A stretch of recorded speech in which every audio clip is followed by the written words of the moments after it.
In Admiral Yamamoto's mind, the idea that Tokyo, the seat of the emperor, must be kept absolutely safe from air attack amounted almost to an obsession. His constant concern on this point was shown by the fact that later, when he was directing operations in the distant Southwest Pacific area, he never failed, before giving his attention to anything else, to ask for the latest Tokyo weather report. If the reports were bad, he felt relieved because they gave added assurance that the capital was safe.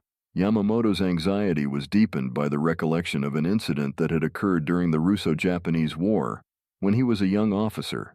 At that time, a Russian naval force had suddenly appeared outside of Tokyo Bay, creating such panic in the capital that many of the inhabitants had fled to the mountains for refuge. Angry mobs had also stoned the home of Vice Admiral Kamimura, whose second fleet was responsible for dealing with the enemy force. If Tokyo were now to undergo an air raid, Yamamoto feared that this characteristic instability of the Japanese temperament would manifest itself again, and that chaos and confusion would result. To guard against the penetration of an enemy carrier force within airstriking range of the homeland, Admiral Yamamoto, at the start of the war, had established a picket boat line 600 to 700 miles east of the Japanese coast and extending over a front of about 1,000 miles from north to south. The picket line was supplemented by daily long-range air patrols by naval aircraft. The series of daring enemy carrier strikes, which began with the Marshall's raid at the beginning of February 1942, sharply increased Admiral Yamamoto's fear of an eventual attack on the homeland. Immediately after the Marshall's raid, he ordered two of Admiral Nagumo's carriers, Zuikaku and Shokaku, back from the Southwest Pacific to reinforce temporarily the system of defensive air patrols east of the home islands. In the middle of March, the shore-based 21st Air Flotilla was recalled from the Southeast Asia front and stationed in the Tokyo area for both daily patrol duty and defense of the capital against enemy carrier-borne air attack. On 1st April, the 26th Air Flotilla was newly activated and took over this mission from the 21st. Already on 3rd March, an enemy task force commanded by Vice Admiral Halsey and composed of the carrier Enterprise, 2 cruisers and 7 destroyers had struck at Marcus Island, just 1,000 miles from Tokyo and well inside the outer ring of Japanese defenses. It seemed that the time was fast approaching when the precautions taken to guard the homeland against air attack might be put to the test. The Doolittle Raid on the morning of 18th April, number 23. Nitomaru, a former fishing boat now in naval service under 5th Fleet, was on her post in the picket patrol line at a point some 720 miles east of Tokyo. Suddenly, her crew was electrified by the sight of an enemy naval force steaming westward toward the homeland. Hurriedly studying the silhouettes of the enemy ships through their glasses, the excited officers of the picket boat thought they saw 3 aircraft carriers in the formation, and at 0630 they flashed a radio message to Combined Fleet Headquarters reporting the sighting.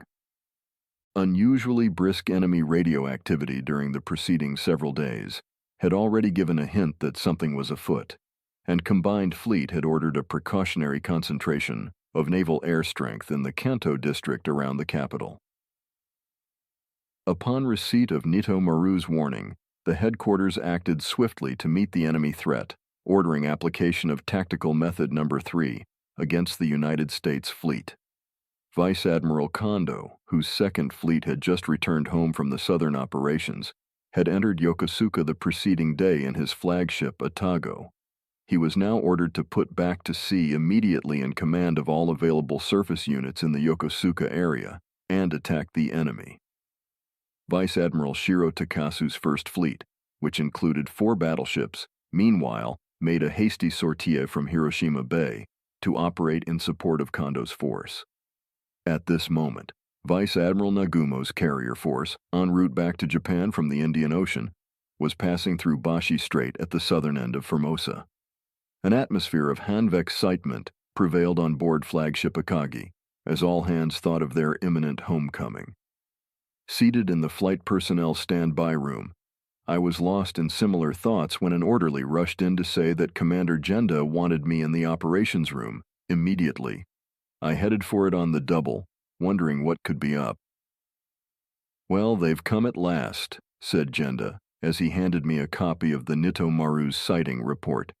He added that Combined Fleet had ordered Tactical Method Number 3, which provided that the Nagumo force should participate in operations against the enemy force. Admiral Nagumo and other members of the staff were already bent over the chart table plotting a course toward the estimated battle area. Our distance from the enemy seemed to allow little chance of our Bena able to Iowan in the anticipated battle. Nevertheless, in compliance with the Combined Fleet order, the force promptly headed toward the enemy at top speed. All aircraft were brought up from their hangars and lined up on the flight deck ready for action.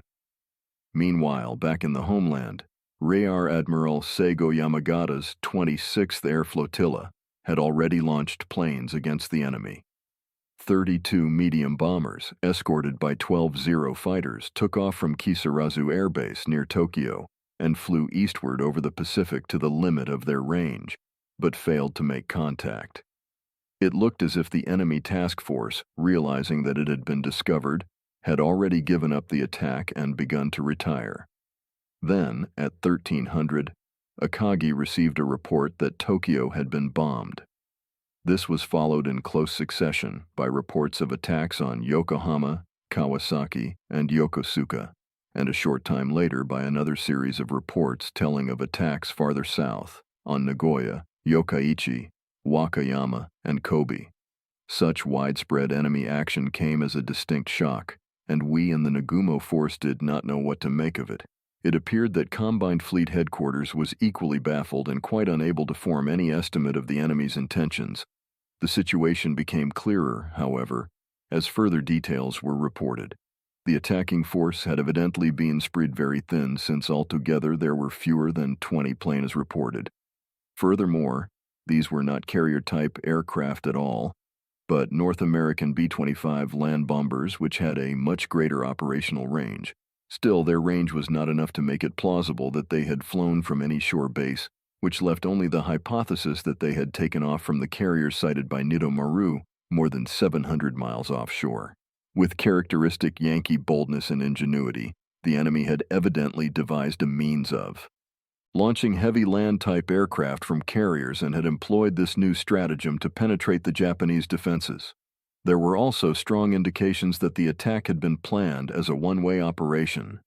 2 of the enemy planes were reported to have retired southward from Khitan Strait, the southern entrance of Osaka Bay, and 5 more had been sighted off the southern tip of Kyushu, flying in a southwesterly direction. The suspicion occurred to us that the enemy plan might have called for the planes to crash land at sea somewhere off Shikoku, where submarines would be waiting to pick up the crews. A similar surmise was that a Russian steamer, which had been sighted by a Japanese patrol plane 200 miles south of Cape Ashizuri, on the southwestern tip of Shikoku, had been requested to perform this rescue mission. Finally, around midnight on the 18th, the mystery of the enemy's tactics was at last unraveled. A radio message from a Japanese army unit in China reported that some of the enemy planes had crash-landed in the vicinity of Nanchang. In the raids themselves, the attacking planes had managed to get in over their targets unopposed, despite the forewarning provided by the detection of the enemy carriers. They had accomplished this feat by flying in at a dangerously low altitude, so that Japanese Army and Navy interceptors, which were on guard far overhead, completely missed them. More than the admirable skill and daring of the flyers, however, the unforeseen use of the B-25s appeared chiefly responsible for the enemy's success. Taking it for granted that shorter-range carrier planes would be used, their defense command undoubtedly estimated that there would be no attack before dawn on the 19th, when the enemy carriers would have approached within carrier plane range. Consequently, it seemed probable that full defensive precautions had not yet been put into effect when the raiders struck.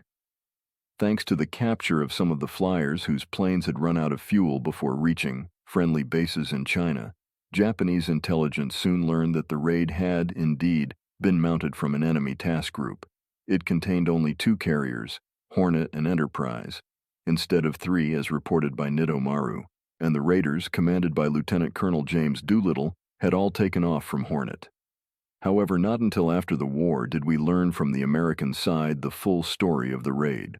According to this post-war account, the enemy's original plan called for the B-25s to take off in the afternoon of 18th April, about 500 miles off the Japanese coast, so as to reach the targets at night. Colonel Doolittle himself was to fly in ahead of his raiders and make it easier for them to find their way by dropping incendiaries on the capital. As a result of the premature detection of the task group, however, this plan had to be abandoned in favor of a daylight attack, and the launching was carried out at a considerably greater distance than had been intended. To this extent, at least, the picket line interfered with the enemy plans. A communiqué issued by Imperial General Headquarters regarding the raid announced that only slight damage had been done, and that most of the attacking planes had been shot down or damaged. Later, when it was learned who had commanded the enemy air group, headquarters spokesman sarcastically pooh-poohed the attack as not even a do-little, but rather a do-nothing raid. In point of physical damage inflicted, it was true enough that the raid did not accomplish a great deal, but the same could not be said of its impact on the minds of Japan's naval leaders and its consequent influence on the course of the war at sea. From this standpoint, neither do nothing nor do little were accurate descriptions. On the contrary, it must be regarded as a do much raid. Midway operation decided. The greatest importance of the Doolittle raid lay in its immediate effect on the controversy still going on over the combined fleet plan for an assault on Midway. Although the Naval General Staff on 5 April had reluctantly agreed to the operation in principle, the time of execution and other vital points were still in dispute when Colonel Doolittle's raiders successfully unloaded their bombs on Tokyo and other Japanese cities. So far as combined fleet was concerned, the raid steeled its determination to press for early execution of the operation as originally proposed. The defeat of all his precautions against an enemy carrier-borne attack on the homeland cut Admiral Yamamoto's pride to the quick, and here solved that it must not be allowed to happen again at any cost. There must be no delay, he decided, in taking the offensive to destroy the American carrier forces and to push the defensive patrol line eastward to Midway and the western Aleutians. Nor were the implications of the Tokyo bombing lost on the Naval General Staff. Even the most vociferous opponents of the Midway plan were now hard put to deny that the threat from the east, if not greater than the potential threat from Australia, was at least more pressing and immediate. Moreover, the failure to keep the capital itself safe from attack reflected as much on the Naval General Staff as on combined fleet. The result was that all remaining opposition to the early June Midway attack deadline and other moot points of the combined fleet proposal promptly vanished, and Fleet Headquarters was enabled to proceed with the elaboration of the final plan of operations. By the end of April, this plan was completed and approved by Admiral Yamamoto.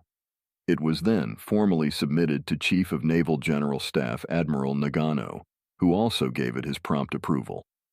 Accordingly, on 5 May, Admiral Nagano, acting in the name of the Emperor, issued Imperial General Headquarters Navy Order No. 18, which briefly directed Commander-in-Chief Combined Fleet to carry out the occupation of Midway Island and key points in the western Aleutians in cooperation with the Army. Simultaneously with the issuance of this basic directive, the Army and Navy sections of Imperial General Headquarters concluded a joint central agreement regulating the terms of cooperation between the two services for the Midway invasion.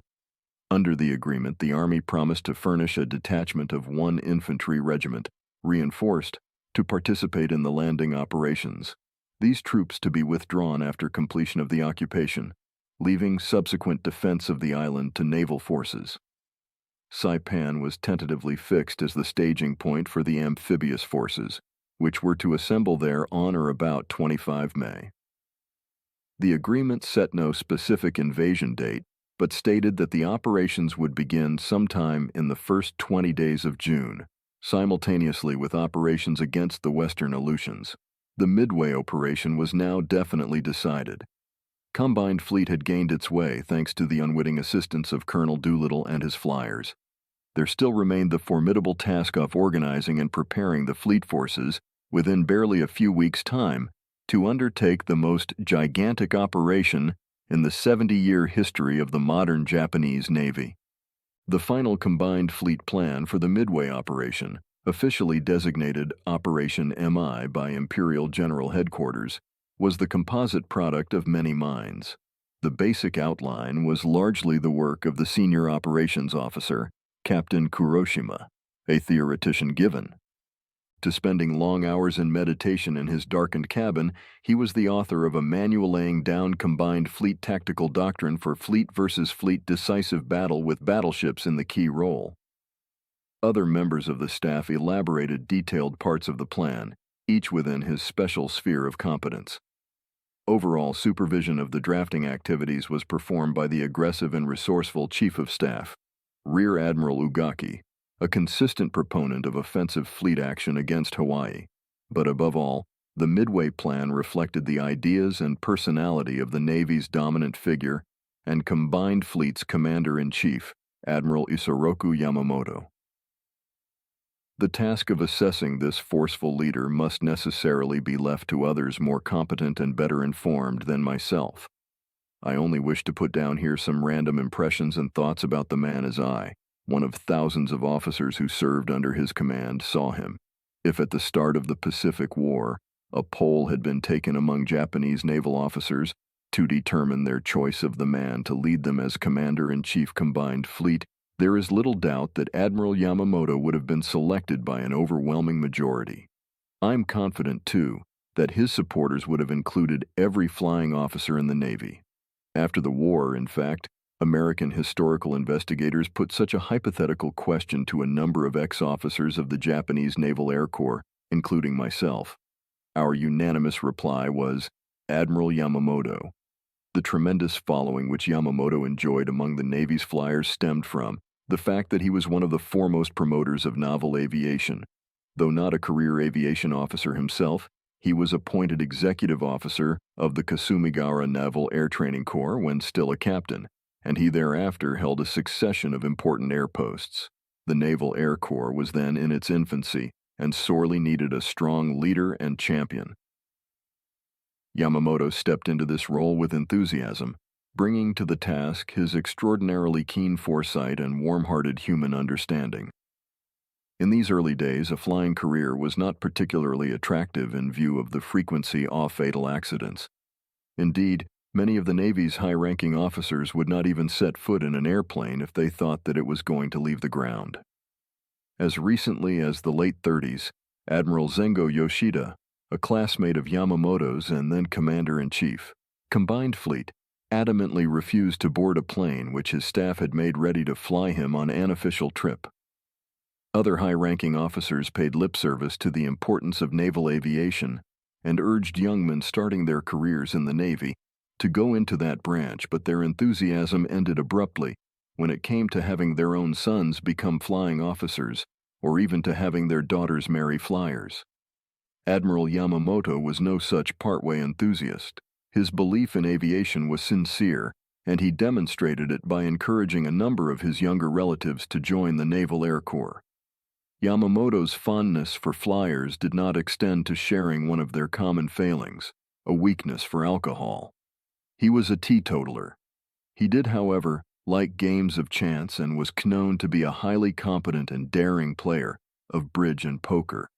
He would have been a gifted gambler, for he had the gambler's all-or-nothing spirit. If it were true, as many said, that the Pearl Harbor attack represented an all-or-nothing strategy, it was in keeping with Yamamoto's character, and perhaps the gambler-like boldness which inspired it was one of the chief reasons for its success. Beside his capacity to take bold, imaginative decisions, another thing that earned Yamamoto their respect and admiration of the Navy's younger officers was the fact that he exercised strong, unequivocal leadership. In this respect, he was an exception, rather than the rule among the Navy's admirals.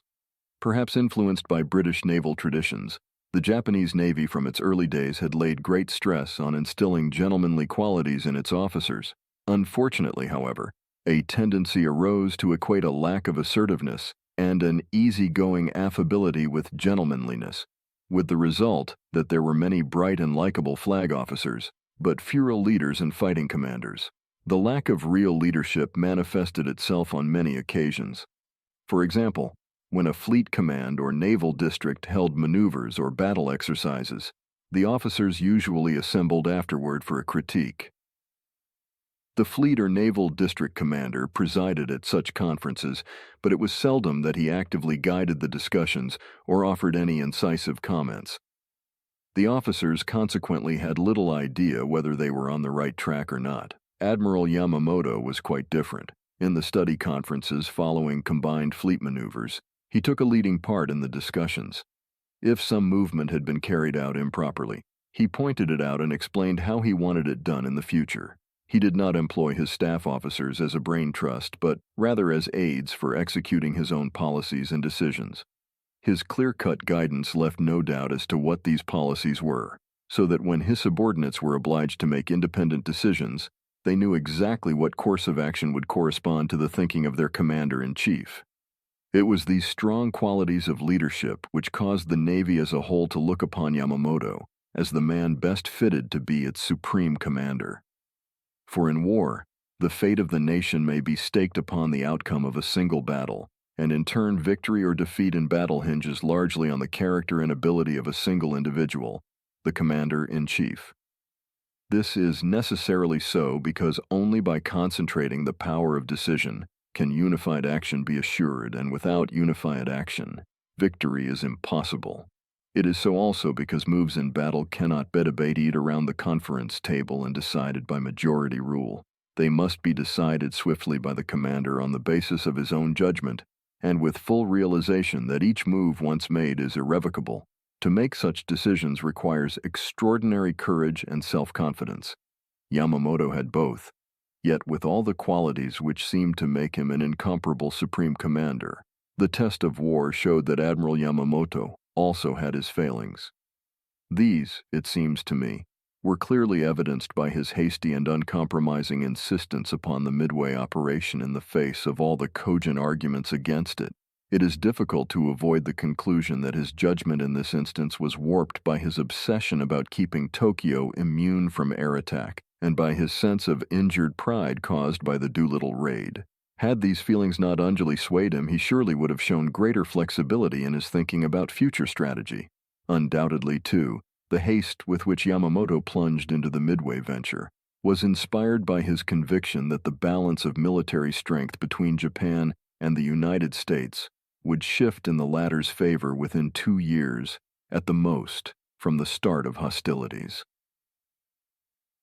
Because of this pressing time factor, he felt that Japan's only hope lay in seeking a quick decision, which might induce the enemy to come to terms. The move on Midway, he hoped, would force such a decision.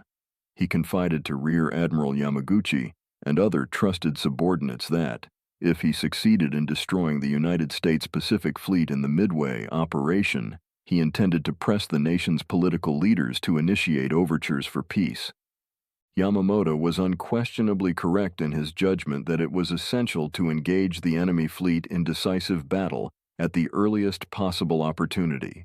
Indeed, if any criticism is to be made on this score, it must be directed at his failure to act earlier toward this objective by keeping the powerful Japanese carrier striking force operating to the east after the initial assault on Pearl Harbor. At all events, the destruction of the United States Pacific Fleet was certainly a top priority task in the spring of 1942. What is open to serious question, however, is whether the occupation of Midway was either the only or the most feasible way to accomplish this goal. From the tactical standpoint, the Midway plan evidenced an adherence to the outmoded doctrine of the battleship advocates, which was difficult to reconcile with Yamamoto's supposed understanding of the role of air power. It seems strange, to say the least, that the man who conceived the carrier strike on Pearl Harbor was not quicker to institute sweeping changes in fleet organization and tactics so as to make air power the central core of the combat forces. Perhaps Yamamoto himself was afflicted with the characteristic Japanese tendency to cling to the past. Or perhaps he found traditional concepts so firmly entrenched that he was powerless to effect any radical overnight change. It is often said that warfare is a succession of errors on both sides, and that victory goes to the side which makes the fewer. Admiral Yamamoto and his subordinates certainly made their share of mistakes, including some for which it is hard to find any logical explanation. But rather than place blame, it is more important for us to ponder the lessons of such mistakes and of the defeat that followed. Outline of operations. The plan drawn up by Combined Fleet Headquarters for the Midway operation had, as pointed out earlier, two central objectives. The first and more limited objective was the seizure of Midway itself as an advance air base to facilitate the early detection of enemy forces operating westward from the Hawaiian Islands. The second, much broader objective was to draw out the United States Pacific Fleet's remaining strength so that it could be engaged and destroyed in decisive battle. While the Doolittle raid naturally lent added weight to the first of these objectives, it was nevertheless the annihilation of the enemy fleet which was the dominant goal of the Midway operation. Admiral Yamamoto and his staff were convinced that the move against Midway, because it would pose a threat to the safety of Hawaii, would virtually compel the enemy fleet to react with all its available strength. This would set the scene for the decisive fleet engagement in the Pacific, which had been the focal point of Japanese naval strategy and of fleet training and preparation for so many years. From the standpoint of relative strength, there was every reason for confidence in a Japanese victory if the enemy rose to the challenge. The enemy's surface combat strength, thanks to the destruction of his battleships in the Pearl Harbor attack, was limited mainly to carriers and cruisers, while Combined Fleet's striking power was even greater than at the start of hostilities. At the end of April 1942, Japan's superiority over the United States in aircraft carriers alone was nearly 3-1. Against the 4 carriers believed currently available to the U.S. Pacific Fleet, Yorktown, Saratoga, Hornet, and Enterprise, Combined Fleet boasted 7 large carriers and 4 light carriers. In view of this comfortable margin of superiority, Combined Fleet decided that the objectives of the Midway operation could safely be expanded to include the simultaneous capture of key points in the western Aleutians. Permanent occupation of these northern islands was not considered necessary, as they were thought to be of little use as air patrol bases during the greater part of the year because of weather conditions. However, Combined Fleet strategists calculated that their temporary seizure, in addition to permitting destruction of enemy military installations there, would serve to protect the northern flank of the main Japanese thrust toward Midway and act as a diversion which might throw the enemy forces off balance. The overall plan, therefore, called for landings on Adak, Kiska, and Attu, with the invasion forces to withdraw in mid-September before the onset of winter. To carry out this gigantic two-pronged offensive, Combined Fleet planned to commit the maximum strength that it could muster. All the combat forces were to be thrown into the campaign, with the exception of parts of the submarine fleet, which were then either undergoing maintenance and repair or engaged in commerce raiding operations in the Indian Ocean, South African waters, and the Australia-New Zealand area, and some surface elements indispensable to the local defense of the southern occupied regions. Altogether, including transports, auxiliaries, and air strength, the Combined Fleet plan called for the employment of over 200 ships, including no fewer than 11 battleships, 8 carriers, 22 cruisers, 65 destroyers, and 21 submarines, and approximately 700 planes. The ships participating were to consume more fuel and cover a greater mileage in this one operation than the peacetime Japanese Navy had ever done in an entire year. The task organization drawn up for the Midway operation divided this massive strength into 6 major tactical forces under the overall command of Commander-in-Chief Combined Fleet, Admiral Yamamoto. The carefully coordinated timetable on which these various forces were to operate was centered on End Day, 7th of June, the date fixed for the main landing on Midway. A combination of 2 factors was responsible for the selection of this date. The first was the time needed to repair, overhaul, and resupply the ships of the Nagumo Force and Vice Admiral Kondo's Second Fleet, which had returned to the homeland only in the latter part of April after completing their first phase missions in the southern area. Since these preparations would take several weeks, it was estimated that the invasion date could not be set earlier than the first part of June. The second factor was the need of selecting a date when there would be adequate moonlight to facilitate night movements. The 7th day of June was the last day until almost 1 month later, when the moon age would be right for the landing operations, and Combined Fleet was strongly opposed to postponing the Midway attack until July. To meet the attack deadline, the various surface forces and transport groups were to sortie between 26 and 29 May, the Northern Force from Ominato Naval Base, on the northern end of Honshu, and the Midway Invasion Force, except Vice Admiral Kondo's main body, from Saipan and Guam. Kondo's ships, as well as Vice Admiral Nagumo's 1st Carrier Striking Force and the main force under Admiral Yamamoto, were to sortie from Hashirajima anchorage in the western inland sea and head direct for the battle area. En route, the main force was to split into its two components, Admiral Yamamoto's main body continuing toward Midway, while Vice Admiral Takasu's guard force would veer off to the northeast to screen the Aleutians' invasion. Since one of the objectives of the Aleutians' attack was to create a diversion for the main thrust against Midway, the initial blow was to be struck in the northern area. On 4 June, N-3 Rear Admiral Kakuta's 2nd Carrier Striking Force, operating as part of the Northern Force, was to launch a neutralizing airstrike against Dutch Harbor, the major enemy strongpoint in the Aleutians. The initial landings on Adak and Kiska Islands were to follow on 6 June, N-1. The Adak landing was to be carried out by the Attu Invasion Force, which was to withdraw after destroying military installations and mining the bays and harbors. It was then to carry out a landing on Attu, its main objective, on 12 June, N+5. The landing operations were to be screened by Kakuta's Carrier Striking Force, Vice Admiral Hosogaya's Northern Force main body, Vice Admiral Takasu's Guard Force, and an element of the submarine force detached to Northern Force Command. The same general pattern of attack was to be followed against Midway. On 5 June, N-2, the 1st Carrier Striking Force was to launch a pre-invasion airstrike on Midway from a point 250 miles northwest of the island, aimed at destroying enemy air strength, defensive installations, and any surface forces in the vicinity. On 6 June, N-1, Rear Admiral Fujita's seaplane tender unit was to occupy tiny Cure Island 60 miles northwest of Midway so that it might be used as a seaplane base for direct support of the Midway landing. While these preliminary operations were in progress, the transport group carrying the Midway landing force with its escorting naval units would move in toward the objective, and at dawn and 7 June simultaneous landings would be made on Sand and Eastern Islands, which together compose Midway Atoll.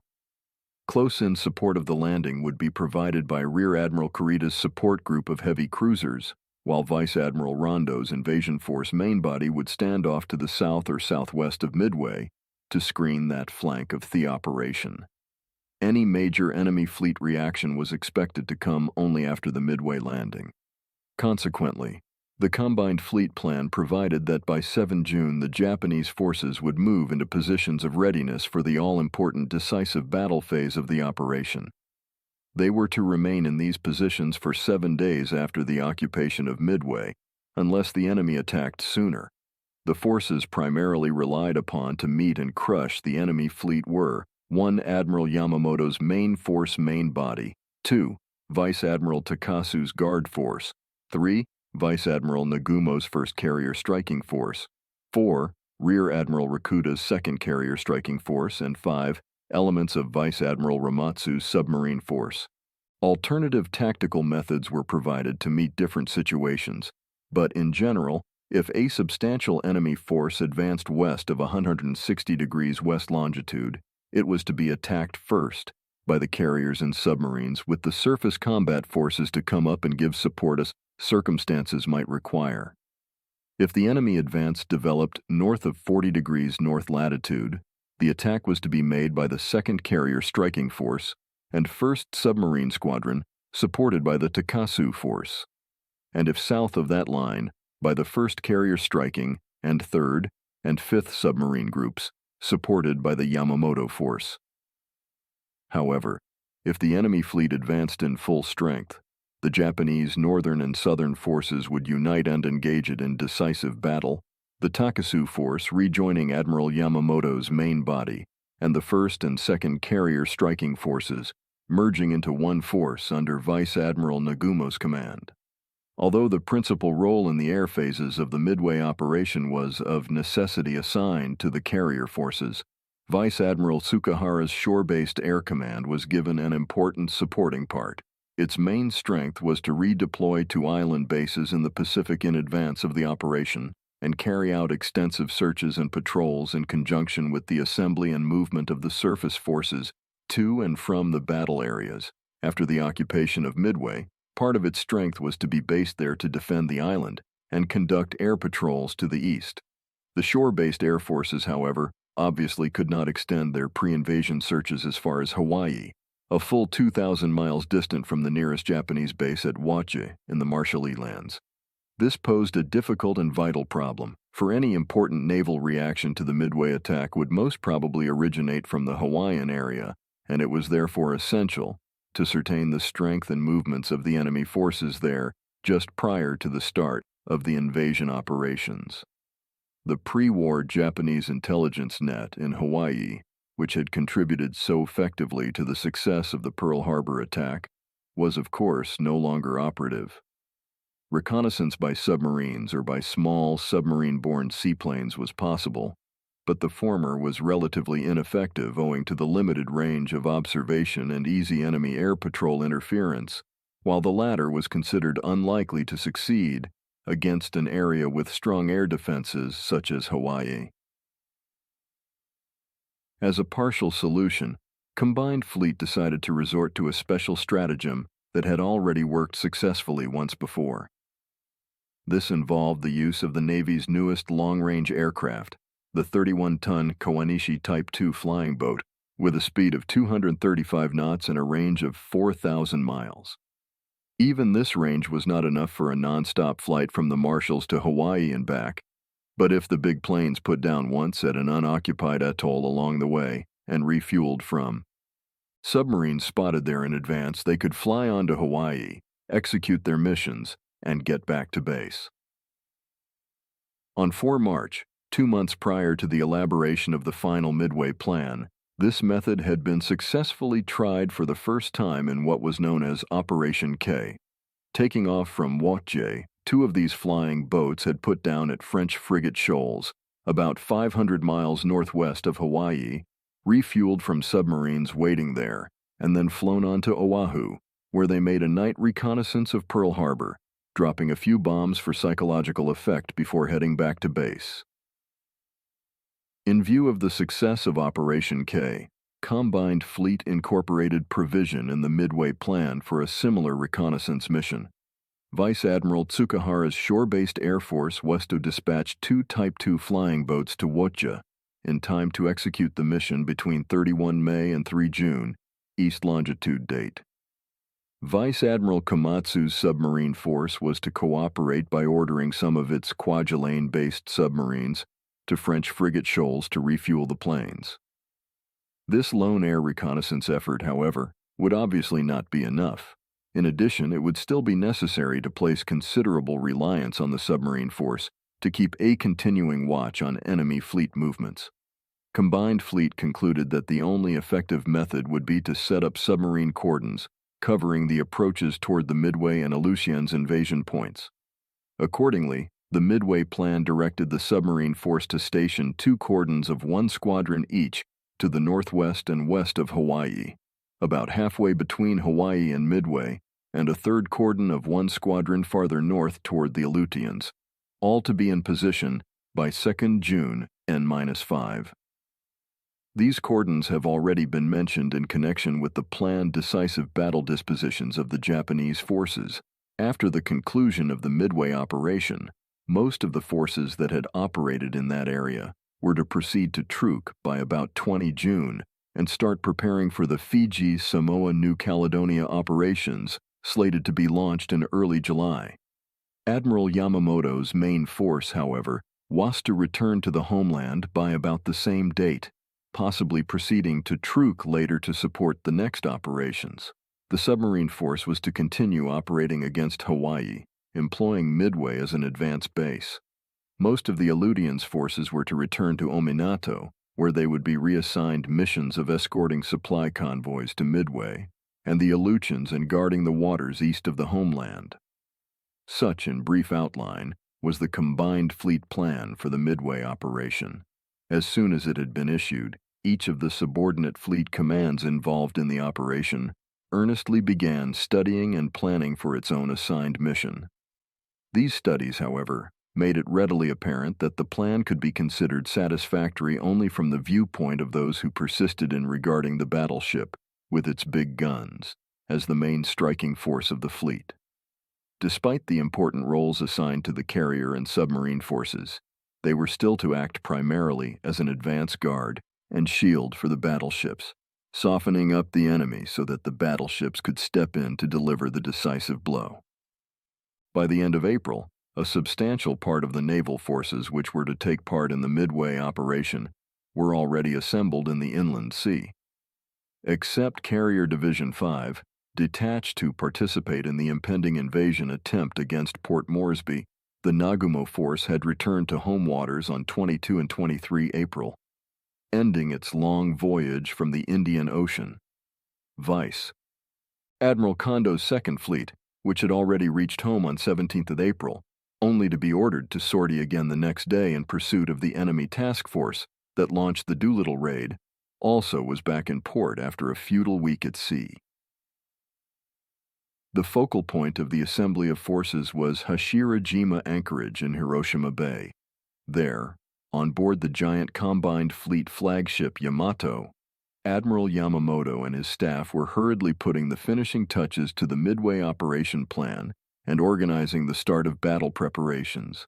The telephone cable linking the flagship with the shore hummed with a constant stream of messages as the fleet headquarters maintained close liaison with the Naval General Staff in Tokyo and made arrangements with the Kure Naval Base for ship repairs, maintenance, and supply. Vice Admiral Nagumo and Vice Admiral Kondo, neither of whom had previously been consulted regarding the Midway operation, now had their first opportunity to study the combined fleet plan. So far as the First Air Fleet commander and his staff were concerned, their action was almost one of indifference. They seemed to care little where the next operation was directed. The Nagumo force had run up a brilliant record of achievement in the first phase operations, and the headquarters was fully confident of its ability to carry out any mission which combined fleet assigned. Beneath the headquarters level, the reception was more enthusiastic. Rear Admiral Tomon Yamaguchi, Commander Carrier Division 2, had for a time advocated that the next operation be aimed at Ceylon, with a view to the eventual extension of Japanese control over the whole Indian Ocean area. However, after learning of the Midway plan, he became one of its staunchest supporters.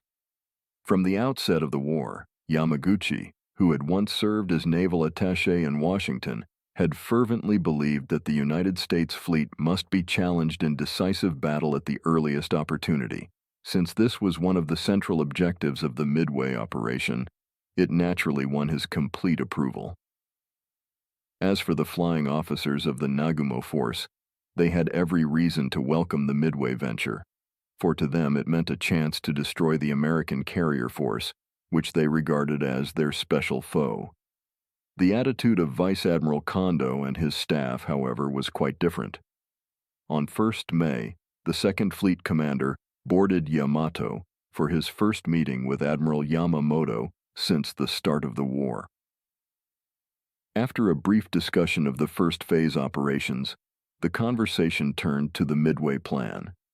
Vice Admiral Kondo frankly voiced misgivings, emphasizing in particular that the assault on Midway would have to be carried out without shore-based air support, while the enemy would be able to employ not only substantial shore-based air strength, but also carrier forces which as yet had not been seriously damaged.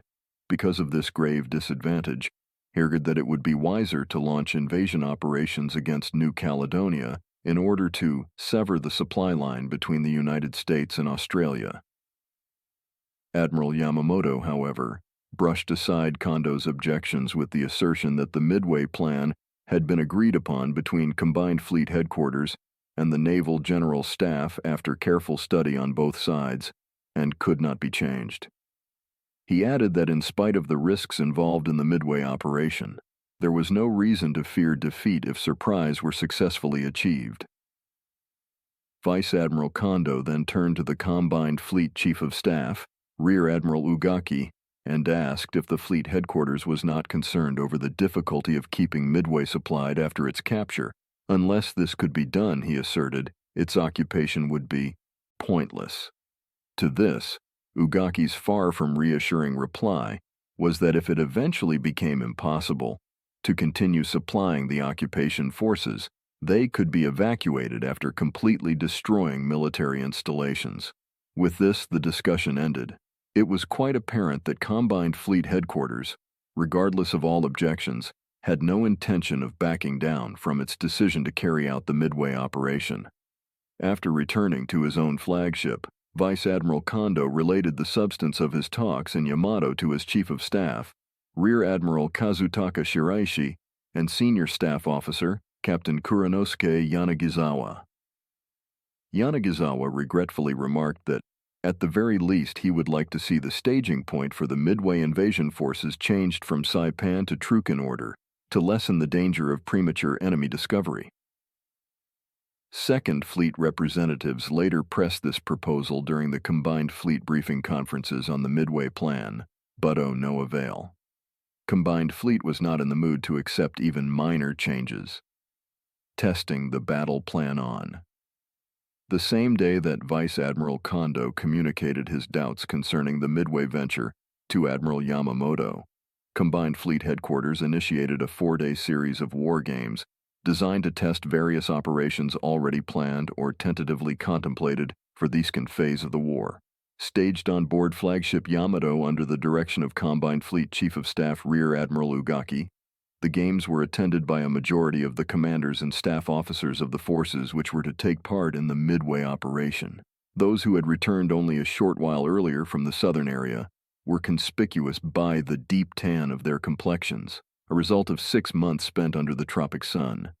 Their eyes sparkled with excitement as they assembled to study the roles they would play in the forthcoming operations. The invasion of Midway was the starting point of the games, but it was only the beginning. Not since the war games of November 1941, which had rehearsed the Pearl Harbor attack and the southern invasions, had such a grandiose program of offensive operations been tested. Except for the staff of Combined Fleet Headquarters, all those taking part in the war games were amazed at this formidable program, which seemed to have been dreamed up with a great deal more imagination than regard for reality. Still more amazing, however, was the manner in which every operation from the invasion of Midway and the Aleutians down to the assault on Johnston and Hawaii was carried out in the games without the slightest difficulty. This was due in no small measure to the high-handed conduct of Rear Admiral Ugaki, the presiding officer, who frequently intervened to set aside rulings made by the umpires. In the tabletop maneuvers, for example, a situation developed in which the Nagumo force underwent a bombing attack by enemy land-based aircraft while its own planes were off attacking Midway. In accordance with the rules, Lieutenant Commander Okumiya, Carrier Division 4 staff officer who was acting as an umpire, cast dice to determine the bombing results and ruled that there had been 9 enemy hits on the Japanese carriers, both Akagi and Kagawari listed as sunk. Admiral Ugaki, however, arbitrarily reduced the number of enemy hits to only 3, which resulted in Kaga still being ruled sunk but Akagi only slightly damaged. To Okumiya's surprise, even this revised ruling was subsequently cancelled, and Kaga reappeared as a participant in the next part of the games covering the New Caledonia and Fiji Islands invasions. The verdicts of the umpires regarding the results of air fighting were similarly juggled, always in favor of the Japanese forces. The value of the games also was impaired by the fact that the participating staff officers from several major operational commands, including the Nagumo Force and the shore-based 11th Air Fleet, had had little time to study the operations to be tested. The result was that they could only play out their parts like puppets with the staff of Combined Fleet Headquarters pulling the strings. The lack of preparation was illustrated by an incident which occurred during the Midway invasion maneuvers. There, the somewhat reckless manner in which the Nagumo force operated evoked criticism, and the question was raised as to what plan the force had in mind to meet the contingency that an enemy carrier task force might appear on its flank while it was executing its scheduled air attack on Midway.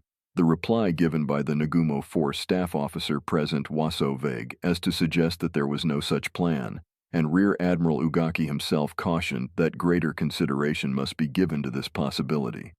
Indeed, in the actual battle, this was precisely what happened. Following the conclusion of the war games on 4th of May, 2 additional days were devoted to study and briefing conferences concerning the Midway operation. Various recommendations were advanced for making changes in the operational plan, but for the most part they got nowhere.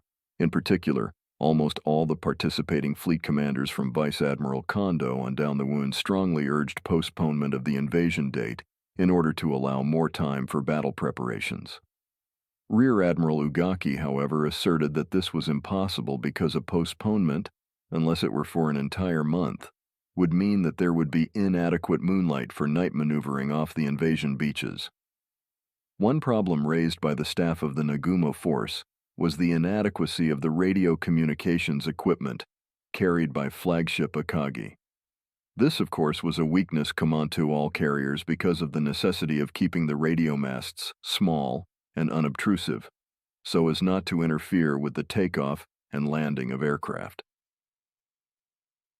Rear Admiral Kusaka, Chief of Staff of the Nagumo force, pointed out during the study conferences that Akagi might fail to intercept enemy radio messages vitally important to forming an estimate of enemy movements and intentions. To remedy this, 2 alternatives were recommended. The first was that Admiral Yamamoto's flagship Yamato, instead of leading the battleship main strength, which would necessitate maintaining radio silence, should operate independently and relay all important radio intercepts to the Nagumo force.